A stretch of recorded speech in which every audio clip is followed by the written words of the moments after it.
aqui com a gente. Estou sim.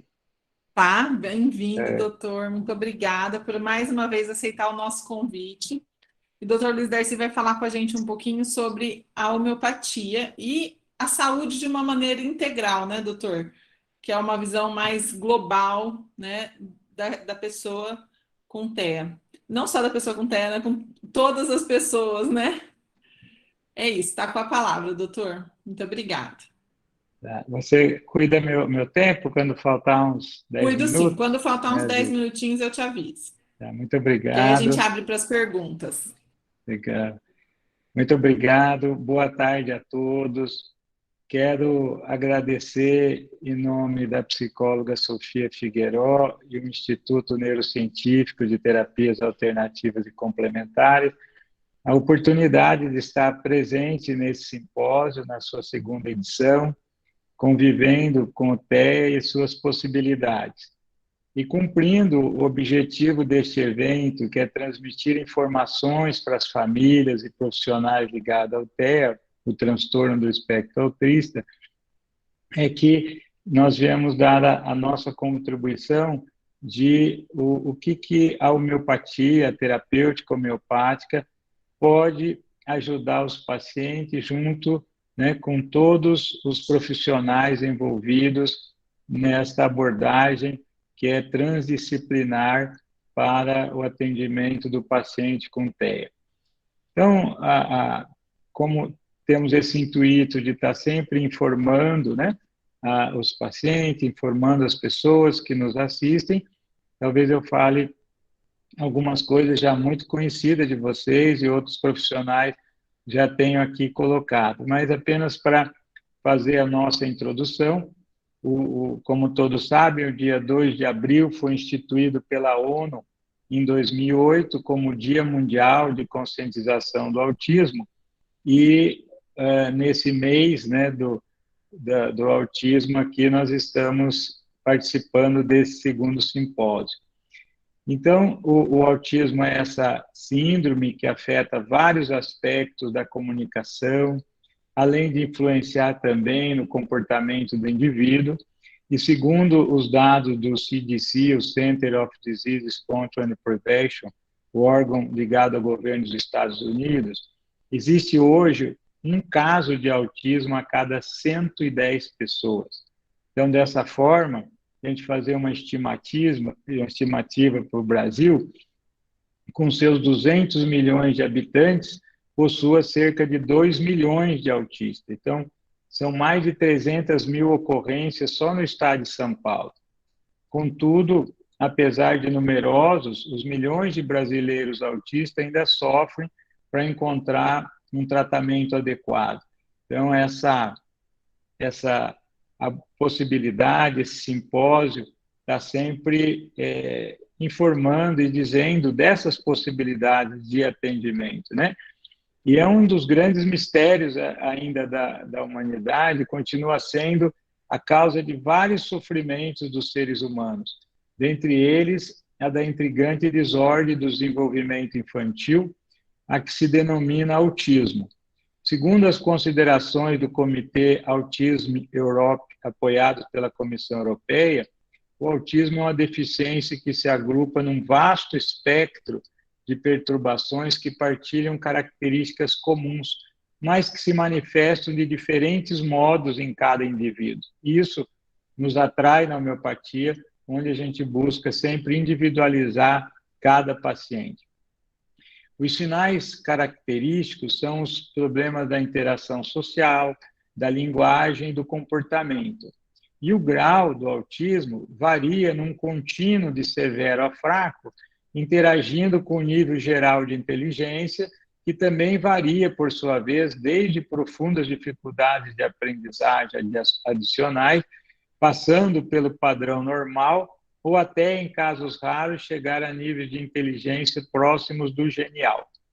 Alguns indivíduos podem manifestar autismo leve com graves dificuldades de aprendizagem e outros que podem ter autismo severo com normal ou elevado grau de inteligência. Então, essa enormidade de diversidade entre os pacientes é que nos indica a necessidade sempre de uma individualização e não tratar todo mundo da mesma forma.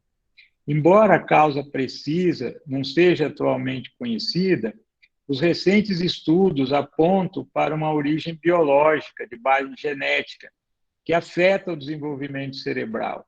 Mas, apesar de todo o avanço científico existente, o diagnóstico continua sendo exclusivamente clínico. A maior prevalência no sexo masculino, 4 meninos para uma menina, e a presença de fatores relacionados ao autismo em patologias de base genética bem definida reforçam essas considerações do aspecto genético, né? E já é agora a desordem do desenvolvimento que figura em primeiro lugar nos atendimentos dos serviços à desordem do desenvolvimento, sendo mais comum já que a síndrome de Down, diabetes infantil e mesmo câncer infantil. Então, isso releva a importância desse simpósio, do que se está falando aqui, que é realmente uma necessidade da saúde pública, né? E muitas foram essas propostas sobre a origem do transtorno autista, derivando daí múltiplas metodologias terapêuticas, medicamentosas ou não, que de forma irregular puderam beneficiar alguns indivíduos, seja no sentido de atenuação do sofrimento pessoal, familiar ou social, ou no sentido de estimular a integração sociofamiliar. E a grande vertente da ciência é de procurar a racionalidade que possa abranger um conhecimento mais íntimo das causalidades, com o objetivo de removê-las para o alívio ou cura. É nítido que os recursos e saberes atuais ainda são insuficientes para que se possa elaborar um projeto de ordem terapêutico-medicamentoso no sentido de abranger a sintomatologia real dos autistas. Então, por isso, a homeopatia, junto com as outras terapêuticas aqui envolvidas, se mostra, nesse momento, né, de muito valor. Então, e falando desse nosso tema específico da homeopatia e o TEA, então, para relembrar, a gente já bateu um papo com a Sofia no Instagram, né, numa live, mas para lembrar as pessoas que ainda não têm esse conhecimento da homeopatia, a homeopatia é uma vertente terapêutica da medicina hipocrática, e ela é baseada na lei dos semelhantes, né? A lei dos semelhantes tem a ver com as substâncias que podem provocar, através da experimentação, da toxicologia, sintomas em indivíduos sadios e, em doses dinamizadas, infinitesimais, podem curar esses sintomas no paciente enfermo, né? E foi desenvolvida, estabelecida como ciência pelo médico alemão Christian Frederico Samuel Hahnemann, tendo a sua primeira publicação experimental em 1796, que é onde realmente começa a prática dessa terapêutica, né? E foi reconhecido como método terapêutico oficial após significativos resultados na epidemia de cólera que assolou a Europa em 1830 e 1834, com índices de mortalidade mínimos comparado aos métodos terapêuticos da época, né? Então, a homeopatia é baseada no experimento no homem-são, de substâncias que possam reproduzir sintomas de ordem geral, local, psíquicos e toxicológicos, e são aplicadas de forma medicamentosa, dinamizada, né, que é um sistema de diluição e sucção sucessivas da substância medicinal para as patologias análogas às experimentações, que a gente chama de patogenesia. Esse sistema terapêutico utiliza as propriedades físicas e químicas das substâncias e conta com experimentos científicos de ordem básica e clínica desde a sua fundamentação, e sua explicação se aproxima dos conceitos hoje da nanotecnologia ou frações atômicas das substâncias, né?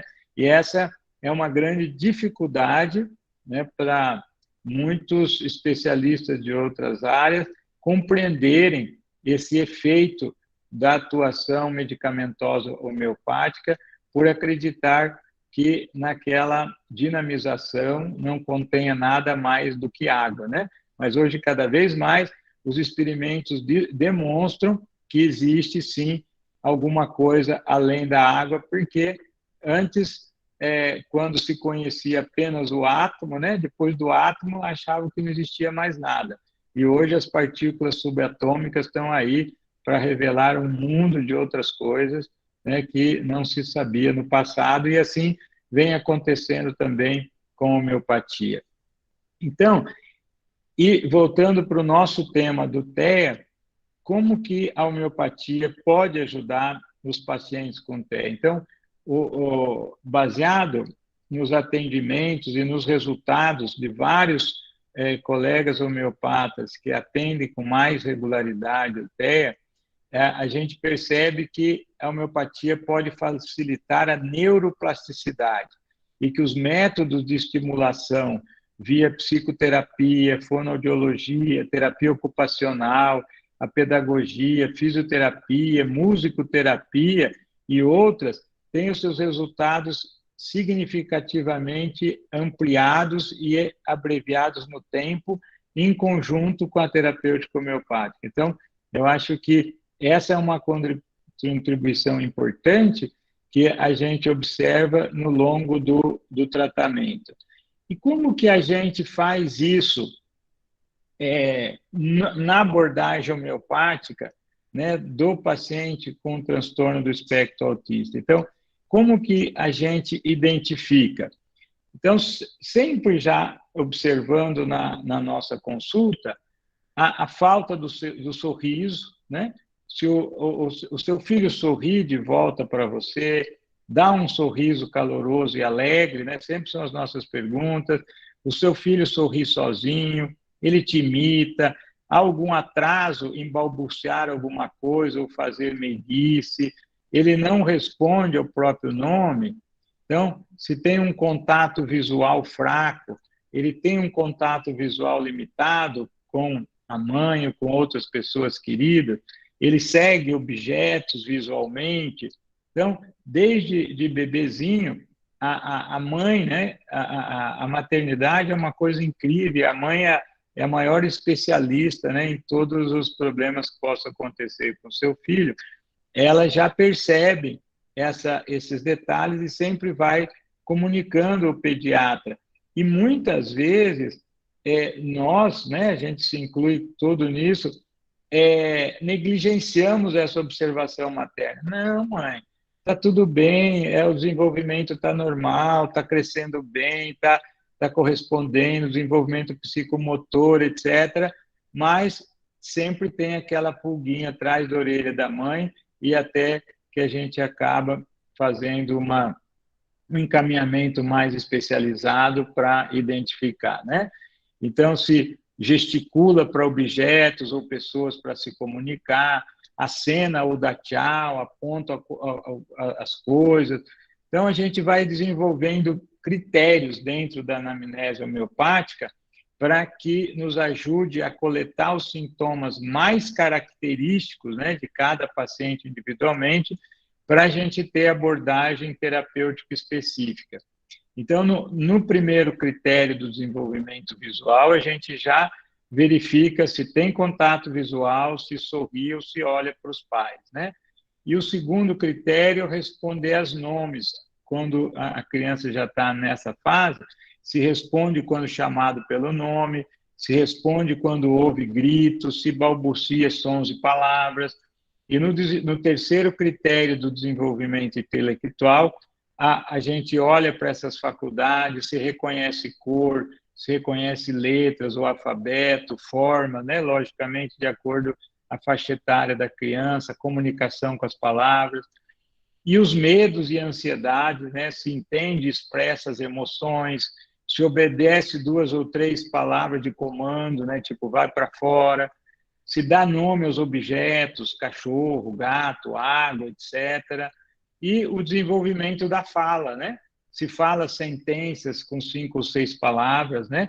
depois da faixa etária que a criança já adquire a linguagem, obedece comando ainda, pode contar objetos, né? Fala sentenças maior que 5 palavras, então conta histórias. Então, todas essas observações que saem fora da faixa etária, e é isso a grande dificuldade dos pediatras, às vezes, identificar precocemente, é porque existe uma elasticidade, né, dos tempos normais do desenvolvimento da criança, então, que não é uma coisa rígida, que não, tal idade tem que acontecer exatamente isso, né? Mas o conjunto das coisas é que vai nos permitindo suspeitar dessas indicações. E a gente também, na nossa abordagem, se preocupa, né, se a gente está dentro de um transtorno primário ou secundário, ou seja, se os sintomas estão presentes desde o nascimento, aí a história da gravidez é muito importante, porque dentro desse aspecto, né, de uma formulação genética, de um terreno de predisposição, nós sempre observamos que para acontecer uma ativação desse sistema, alguma coisa acontece em algum momento para desenvolver isso no paciente. Se esses sintomas são já desde muito cedo, a gente tem que investigar toda a anamnese gestacional, o que aconteceu com essa mãe durante a gestação, tanto do aspecto emocional, como o uso de medicamentos, exposição a radiações, uma série de elementos que possam a gente ter essa ideia da classificação primária. E a gente classifica como secundário quando a criança era normal até um período, uma faixa etária, já tinha adquirido alguns padrões do desenvolvimento e algo aconteceu e a criança regride, começa a perder contato visual, fala, né? Ocorre uma piora significativa, uma regressão significativa, né? Então, até uma coisa que era muito comum no passado e hoje também, mas só que a gente começa a olhar com outros olhos, que é muito comum a criança, quando nasce o irmãozinho, por uma reação de ciúmes, ter uma regressão, querer voltar a usar chupeta ou mamadeira que não usava mais, já regredido o controle do esfíncter, tinha saído das fraldas, volta para a fralda. Isso é uma coisa relativamente comum, mas hoje em dia, quando tem qualquer regressão, a gente já olha com outros olhos e procura outros dados, né? E quando a gente tem nessa classificação, a gente busca identificar alguns tipos que vão nos orientando também, né, no quadro sintomatológico para buscar uma medicação homeopática que estimule mais adequadamente o paciente, se tem um retardo mental, se tem mutismo, surdez, né, se tem dano cerebral, se foi não traumático, né, se teve um quadro de hipóxia, de toxicidade no parto. Então, todas essas questões a gente aborda, né? Alguma desordem metabólica, né? O exame do pezinho nos ajuda muito nessa questão. Se houve alguma infecção intraútero, né? Convulsões, choque elétrico, todas essas coisas, né? E se houve ou não algum dano cerebral. E uma outra coisa que é bastante importante para a nossa abordagem é que, na observação, né, dos colegas que têm já uma certa expertise de atender pacientes com TE e homeopatia, que ainda não é o meu caso, mas eu tenho aprendido muito, né, com todos vocês e principalmente com as mães, né, que têm vindo para a gente atender, 90% das crianças autistas apresentam algum tipo de interrupção ou disfunção no processo sensório. Os mais comuns são os visuais e auditivos. E aí a gente consegue entender os tipos e manifestações dos sintomas. Por exemplo, se um sentido é hiperestimulado, né, a audição, por exemplo, a criança evita, ela se recolhe, porque aquilo a agride. E se, por o contrário, é hipoestimulada, ela busca atenção, busca alguma coisa para poder ter isso. Então, no caso do visual, né, se existe um hiperestímulo, ela cobre os olhos, evita a luz forte, tem medo de objetos em movimento, não consegue dormir se o quarto não estiver completamente escuro. E, pelo contrário, se esse hipo, né, visual encara já a luz para forte, pode olhar para o sol, encara objeto em movimento, busca estímulo com padrão de giro, de leque, de cerca. Então, são individualidades que a gente vai observando. Em relação à audição, se a audição está hiperestimulada, a criança chora, grita, fica com raiva por ruídos repentinos, como ruído de fogo de artifício, de máquina, de qualquer ruído agudo, a criança entra num transtorno, né? Tapa os ouvidinhos ou se esconde em situações sociais, né? E se for hipo, ela já fica confortável em ambientes com ruídos altos, se faz ruídos altos em ambientes silenciosos, gosta até dos ruídos altos, né? Em relação ao paladar também, a gente presta atenção nisso, né? Que tem crianças que evitam certas texturas de alimentos, têm dificuldade com novas comidas, prefere sabores mais neutros, evita alimentos picantes, e são muito seletivos na alimentação. E aqueles que são hipoestimulados nesse sensório do paladar já têm desejo por certos alimentos, problemas com alimentos apimentados e quentes, morde frequentemente, rói unha, coloca objetos na boca, mastiga mobília, os brinquedos, as canetas.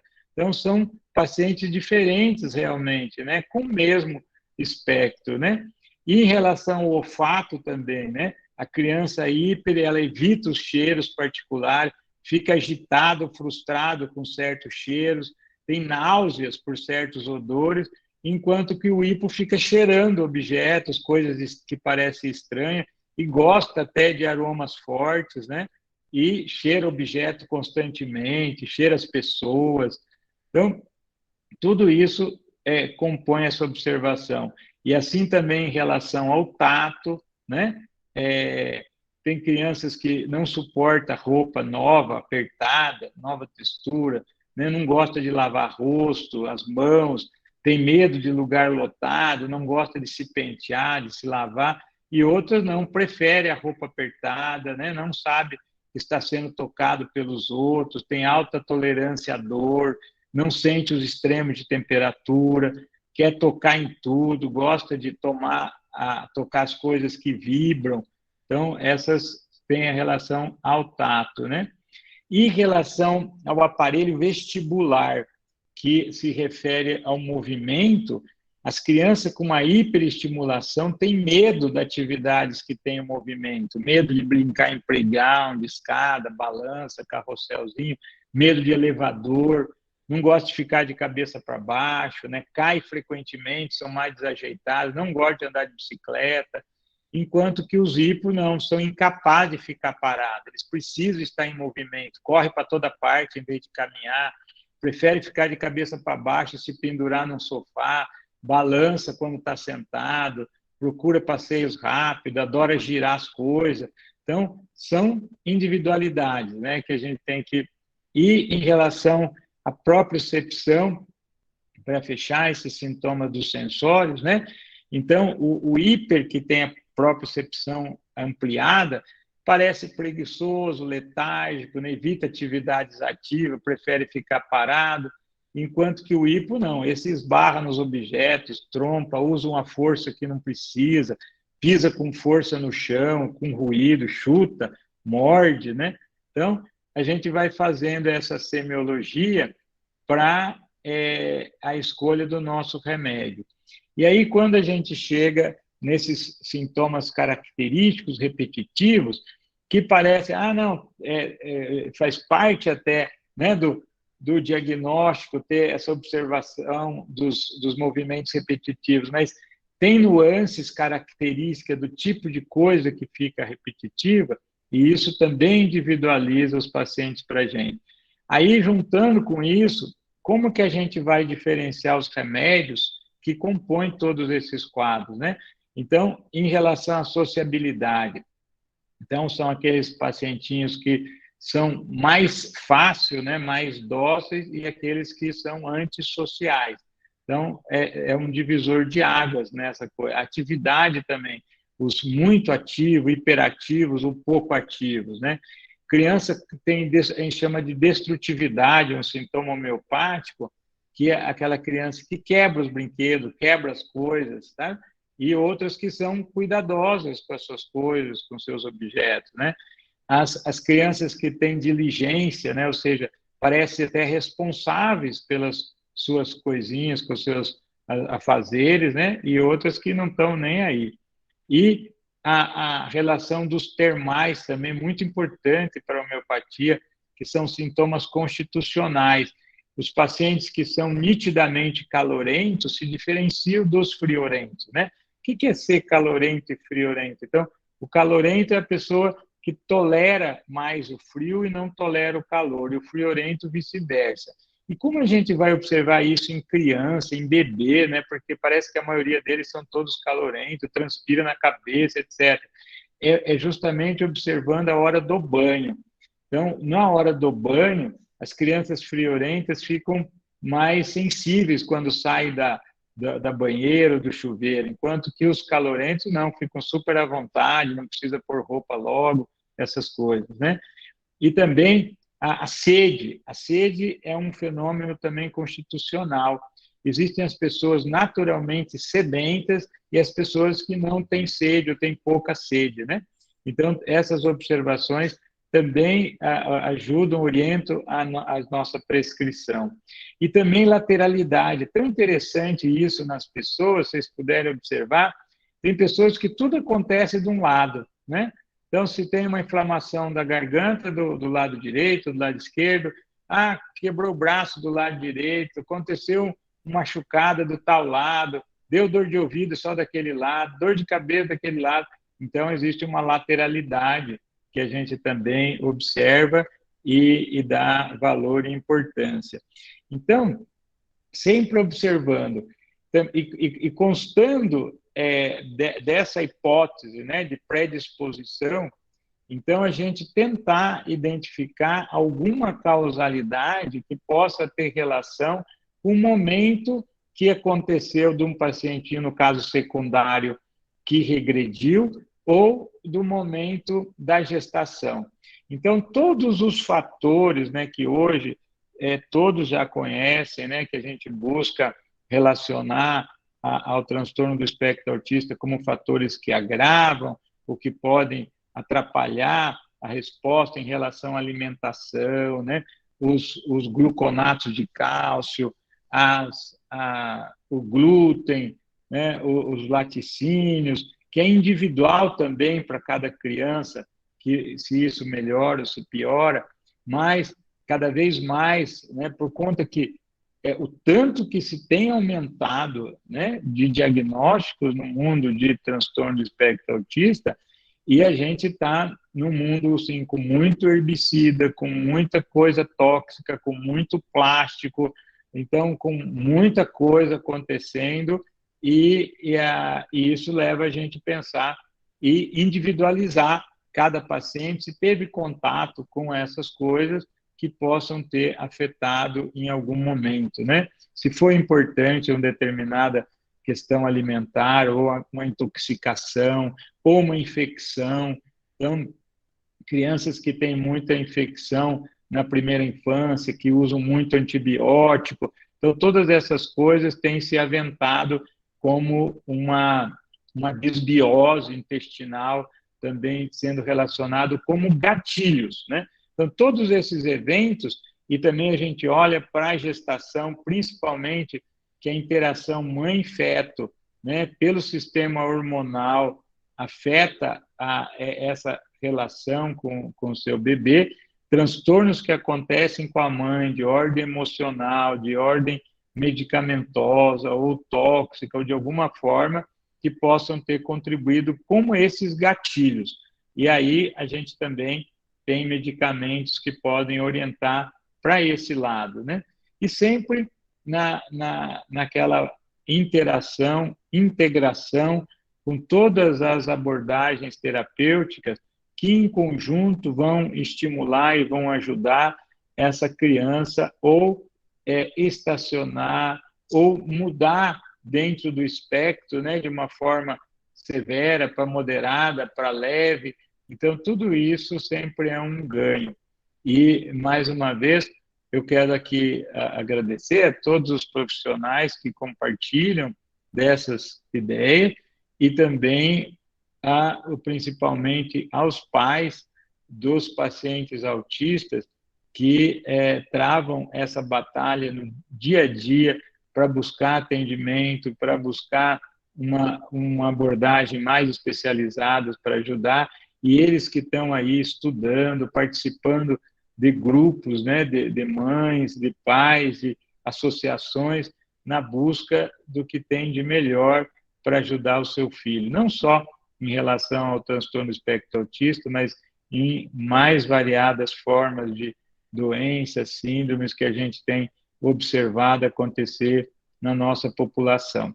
Então, eu queria aqui passar como que é essa abordagem, que é sempre buscando a individualidade, buscando o que está por trás da doença. Então, quando a gente tem o diagnóstico clínico, a gente já está vendo o que se manifestou, né?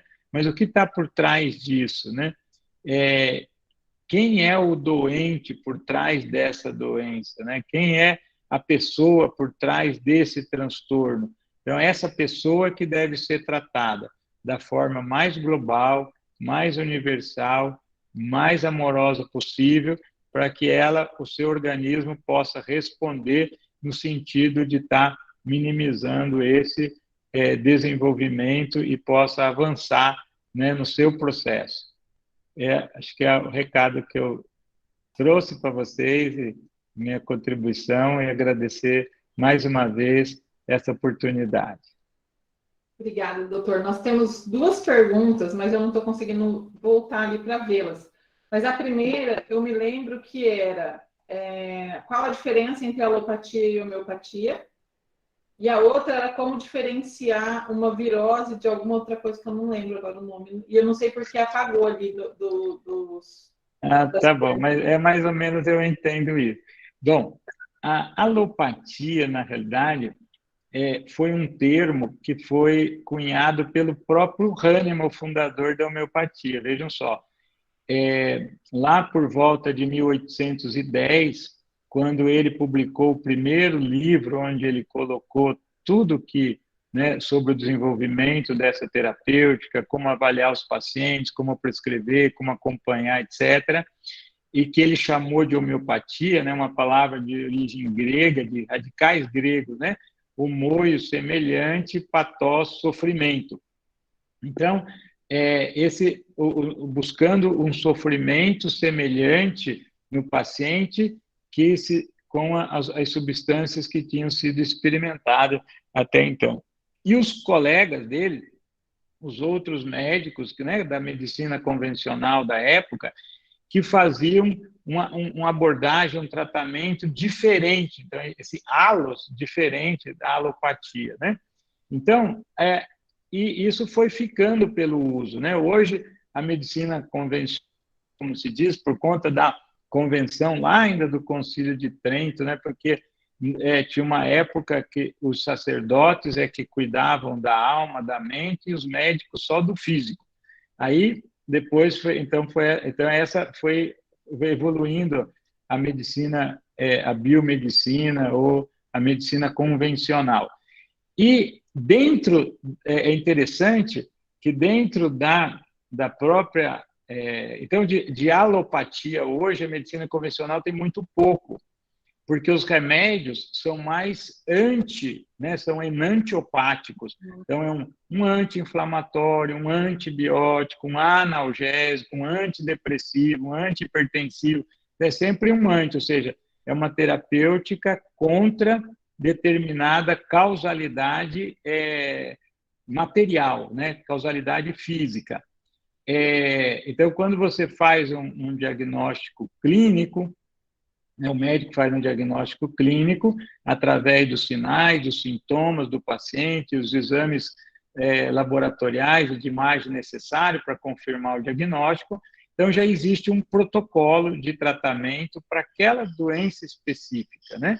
Então, existem alguns medicamentos da alopatia hoje, vamos dizer, que são homeopáticos. Por exemplo, um remédio conhecido da cardiologia, que é a digoxina, que usa muito na insuficiência cardíaca congestiva, cujo medicamento homeopático é Digitalis purpúrea, ou digital, e que o efeito é um medicamento usado há décadas na medicina convencional, em doses muito pequenininhas, né, quase que homeopáticas, e porque mantém presente até hoje na terapêutica convencional, é justamente porque a experimentação do digital na homeopatia produz sintomas muito parecidos com o da insuficiência cardíaca congestiva na sua toxicidade, né?